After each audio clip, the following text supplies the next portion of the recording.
The N3 is closed at the Mooi River Toll Plaza after at least 23 trucks were set alight. Our reporter Jayde Leigh Paulse is at the Mooi River Toll Plaza. Let's cross to her for more information. Jayde, I know that you have been out there pretty much the whole day and some parts of last night. What's the very latest you've been witnessing there?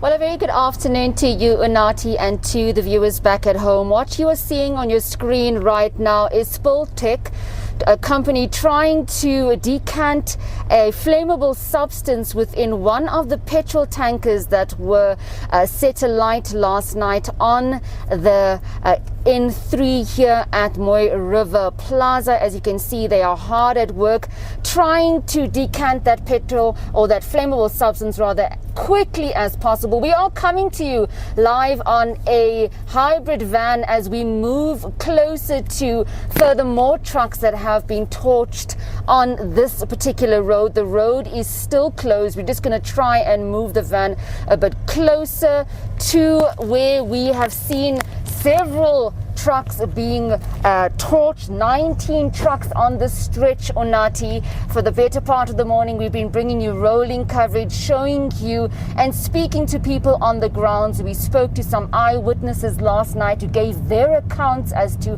what exactly happened, saying that supporters of former President Jacob Zuma started off by burning tires in the road. They looted some of the shops here in the Mooi River area, and then late last night at exactly 11 o'clock in the evening, they started stoning vehicles on the N3, making its way to Howick and to Tweedy. And then we saw in the early hours of the morning, and also just after 12 o'clock, the first truck being petrol bombed there, and several others also. We just on this N3 road, we're going to be making our way to more trucks that have been torched on the road itself. I can tell you they're trying to get all the debris off. They've been working for the better part of the morning trying to get all of that rubble off the road and clear it.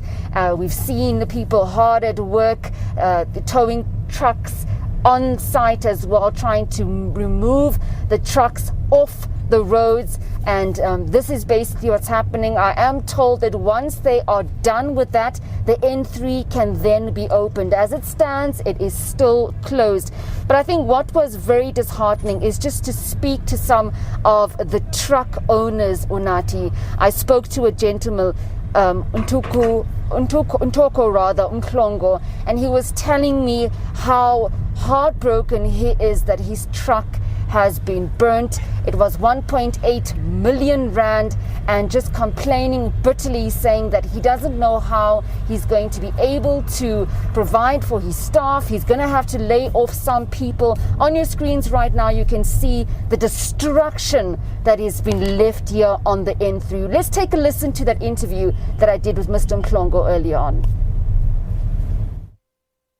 I'm feeling so sad, out of words. When I've seen my truck being brought to ashes. The truck is about 1.8 million with a stock of about 2 million which was loaded in it. So I'm so sad. It's one of the saddest day in my life. Absolutely devastating, Jayde Leigh. Now, we will be speaking to the Road Freight Association a little bit later on, but I know that one of the trucks that was set alight, Jayde Leigh, was a tanker, in fact. Just how difficult was it for, the mop-up operations in terms of, some of the sensitive cases and sensitive trucks that they had to deal with? What did they say in terms of how difficult it was, to clear up the road for the rest of motorists? Well, when we arrived this morning, Onat, it was basically virtually impossible for us to navigate through all the rubble, and it looked like a war zone, I tell you. There were still flare-ups with some of the vehicles having petrol in, and they were trying to douse the flames. We did see the firefighters also busy with that. The concern at the moment is trying to decant the petrol or the flammable substance within one of the petrol tankers. There were 2 petrol tankers on the stretch. The one that I reported on earlier on did not have any substance in it. It was easy to move off the scene. However, the particular one that I'm talking about that we just moved past now, they're still trying to get that out the way. It is a very dangerous situation because it is getting hotter. Earlier on it was quite cold, but with the heat increasing, we can only imagine the difficulty that they're going to have in trying to get that particular vehicle off the road. As we move, you can see the complete destruction. This on your screens right now is one of a truck, or used to be a remnants of a truck on the screen.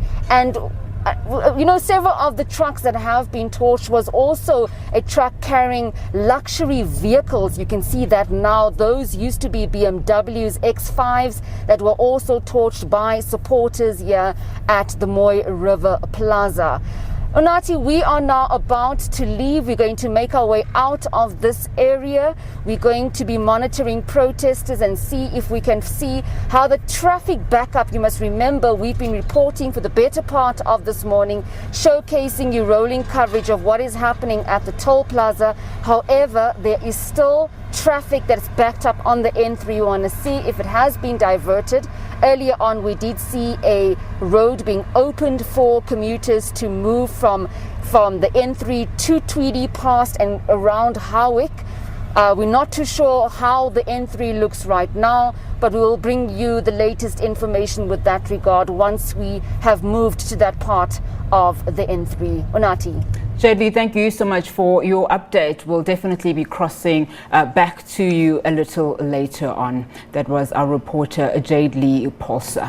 Now, let's discuss this. We are joined via Zoom by Chief Executive Gavin Kelly from the Road Freight Association. Gavin, thank you so much for your time. I could imagine it's a very difficult day for you. Gavin, can you confirm to us just how many trucks have been torched as a result of the ongoing protests in KZN, and how severely has the industry been affected by these? Good afternoon, Unathi, and good afternoon to all your viewers. It has really been a terrible 24 hours for us as an industry, and you would have heard the testimony, I don't know if I want to use that word testimony, but that poor operator, that business owner from Din John's Logistics, stating that he doesn't know what to do. He's going to lay off staff. And this is the terrible thing, is that this activity has targeted people and businesses that have nothing to do with this whole issue whatsoever. Yes, we're all in South Africa, and yes, we're all aware of what sort of political decisions and judicial decisions have been taken, but most of us are not part of this. And this is a very good example of somebody in the wrong place at the wrong time, and losing not only his dream of becoming a bigger company and being able to employ people, but of course also all of his employees now are suddenly facing what could be a very unpleasant time. At this stage, we are certain at least of 23 vehicles that have been damaged, but obviously reports are coming in as information is gathered around the country. And it isn't only at the Mooi River Toll Plaza. There have been incidences, as you noted earlier on, Unathi, up towards Empangeni, Eshowe, Matubatuba, even Richards Bay. So there could be a whole lot more vehicles that have been damaged. And of course, what does this mean to the economy? Before we get to the economy, what does this mean to drivers and their livelihood? We are very concerned that our drivers are being targeted again for something that has nothing to do with road freight and logistics. A truck is just seen as an opportune target. It is looted and then burnt. So first of all, we have employees who could lose their work, as we've just heard with this operator looking at perhaps even closing down. We have operators who are losing millions in terms of not only their assets, but in terms of their contracts and the goods on those vehicles, because somebody has to pay for them. And at the end of the day, you and I will end up paying for them as goods become more expensive, or as operators decide to miss these routes or even totally miss South Africa altogether, especially for those exporting and importing through the country. No, absolutely. I mean, just listening to that account of that truck owner, I can also imagine just the psychological impact of it. Now, as a road freight association, what measures have you put in place to ensure that the safety of both drivers and goods, if any, Gavin?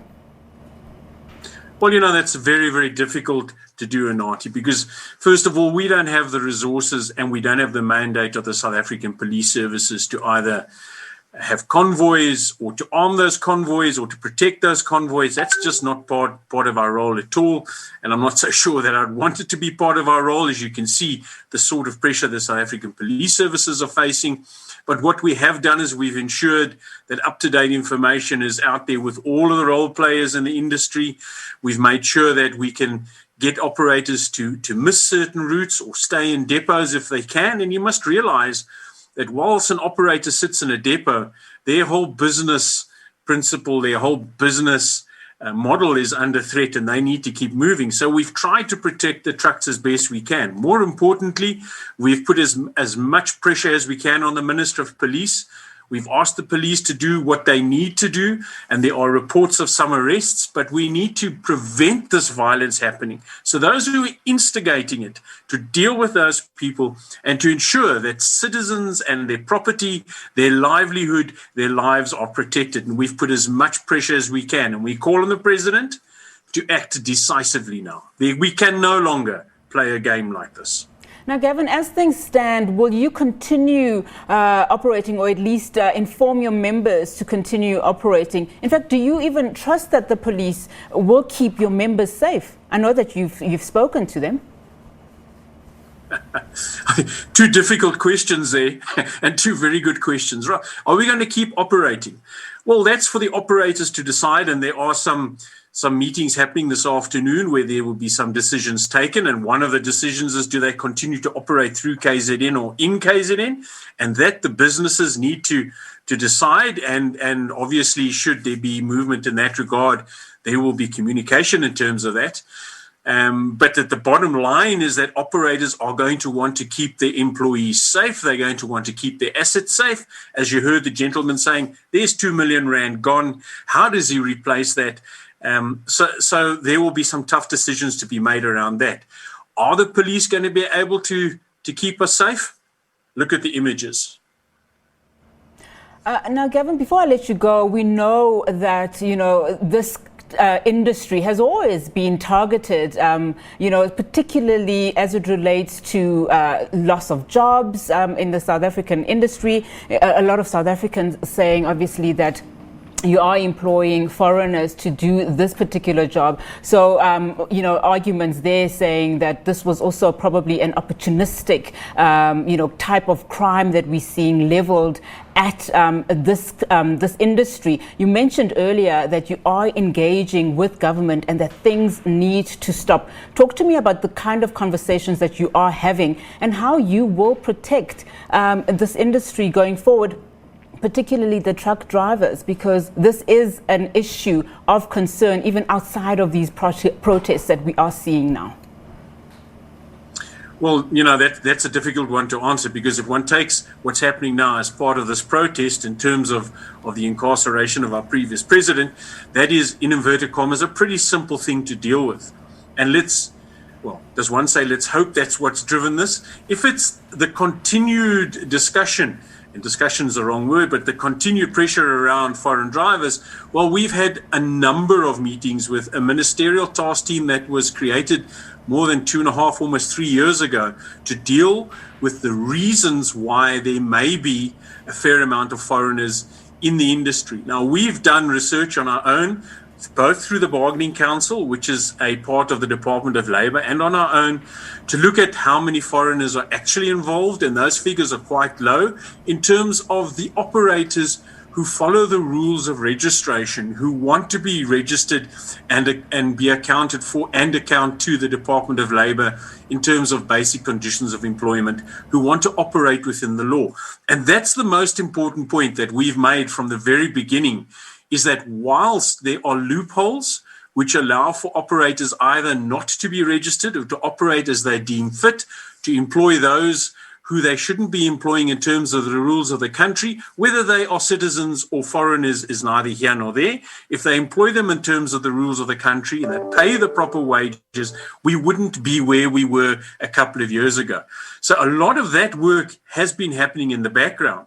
The important thing is that the solutions that have been tabled in terms of dealing with foreigners, illegal foreigners, or anybody employed illegally in terms of the labor laws of our country needs to be dealt with, both in terms of those persons being employed, obviously, but the employers, those companies who are creating the problems need to be dealt with. And that is of concern, that we haven't been able to solve that problem over the last 3 years. Gavin, I do appreciate your time this afternoon. Thank you so much for availing yourself.